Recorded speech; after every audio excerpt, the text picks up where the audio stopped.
Charitamrita Madhyalila, Chapter 6, Text 171. Maniye chaya vikrute prasabehe mabhara jagadrupehaya ishvara tabu avikara. Maniye chaya avikrute prasabehe mabhara. So mani here refers to a touchstone. Yaiche, just as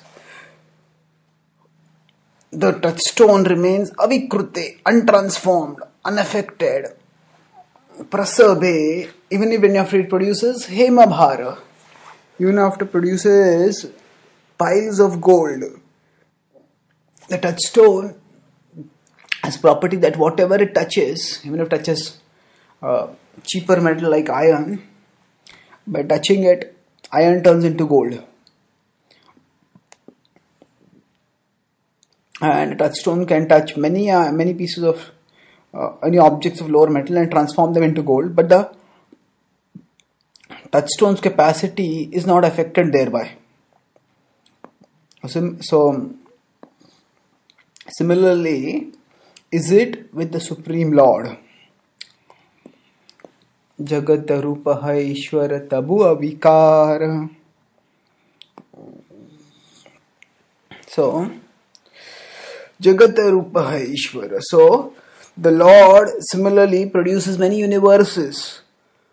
But Haya Avikara. Vikara is change or transformation. Avikara is no change or transformation. So similarly, the world produces many changes, or the Lord produces many universes, but He remains unchanged. Now, the important thing to recognize in this example is that although in the synthetic sense energy and energetic are one, in the analytic sense they are different. And understanding this point is very important.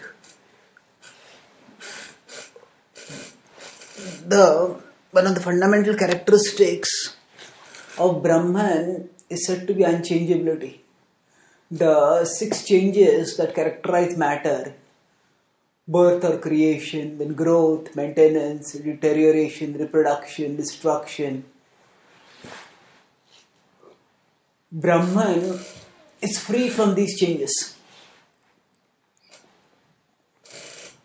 So, how exactly then is the immutability, the unchangeability of Brahman to be reconciled with the changeability that characterizes this world?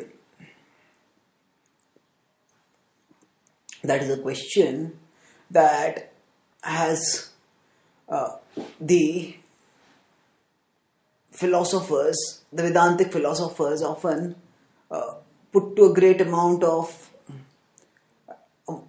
trouble, especially when they hold on to an impersonalist conclusion. So because Brahman is unchangeable, so then the changeability of the world makes them posit that the world itself is an illusion, and beyond the world is a transcendental reality, and that is the only reality. As they say, Brahma Satya Jagan Mithya. Now we have discussed the problems with labeling the whole world as Mithya. What is the origin of Mithya? How does Mithya overcome Brahman, even if it's a portion of Brahman? These are all perplexing questions for impersonalists of the Mayavadi orientation. Now,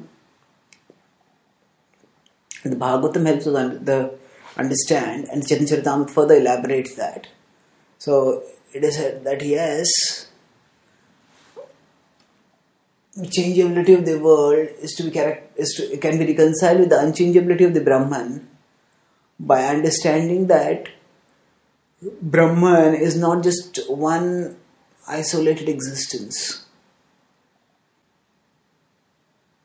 And understanding these energies helps us to recognize that Brahman is ultimately the unchangeable, but still that does not mean that its energies can't be changeable, have to be unchangeable also. No, the energies do change, and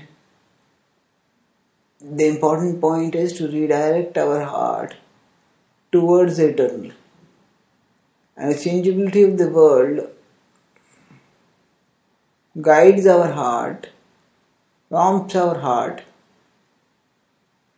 to move towards the ultimate unchanging reality, that is God Himself. How does our heart move like this on observing the changeability of the world? Not just on observing, but on internalizing. That means on contemplating and accepting. The changeability of everything means the changeability of my body also. And the changeability of my body means that this body is going to be destroyed. So that is going to cause us immense frustration unless we learn to dovetail our propensities.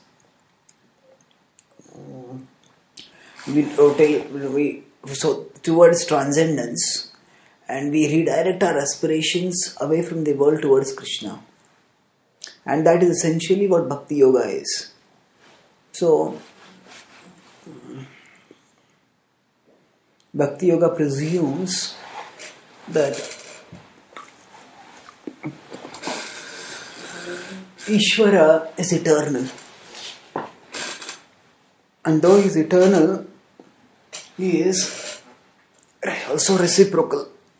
And as a person, He reciprocates with different souls differently. When the souls are in the perfect stage, they perceive Krishna's reciprocation to be so expert, so endearing, and so for the impersonalists to argue that God's unchangeability or Brahman's unchangeability means that the whole world is an illusion. The problem with such a conception is that actually this world is also seen by the devotee as a gift from God. It is not for our gratification, it is for purification, but even a means for purification is also a gift. Just as there can be a playground and there can be a hospital. Now, depending on what the child needs, both are valuable gifts coming from the parents. So, if the child is in good health and wants to play, a playground is wonderful. But if the child is sick, at that time playground is not what the child needs. Similarly, for us souls who are sick because of our worldly desires, what we need is not an arena for playing around, we need an arena for purification. And the world provides us that opportunity. So rather than seeing the world merely as a product of illusion, a devotee sees the world as an arena for purification. It means, yes, there is illusion in this world is undeniable. But the world itself is not a product of illusion. The world is a manifestation of God's compassion, so that we souls can get an opportunity to come closer to Him. And in this way, we can move onwards in our journey towards Him and thus move towards eternal happiness. So, the important point to recognize with respect to this context, in the flaw with impersonalism is, they think because the world is evil, the world is contaminated by the mores. So, if Brahman were connected with it, then Brahman would also become contaminated.